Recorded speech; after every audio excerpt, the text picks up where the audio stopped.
மாண்புமிகு முனைவர் சௌமியா அன்புமணி அவர்கள் கிளாரிபிகேஷன்.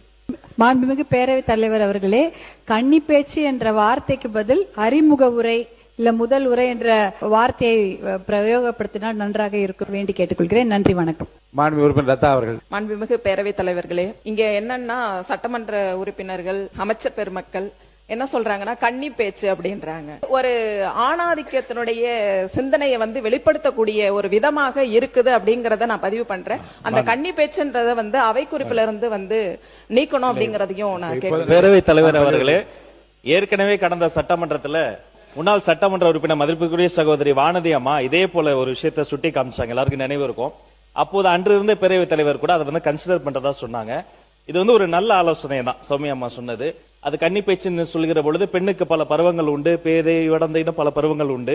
இது ஒரு மரபாக இருந்தது. இதை போன்ற விஷயங்களுக்கு பெண்களுக்கு பெண்ணிய சுதந்திரத்துக்கு குரல் கொடுக்கக்கூடிய வெற்றி தலைவரினுடைய ஆட்சியில் அதை நீங்க கன்சிடர் செய்து அறிமுக உரையினே சொல்வதற்கான ஏற்பாடு செய்யப்படி வழிமுடிகிறேன்.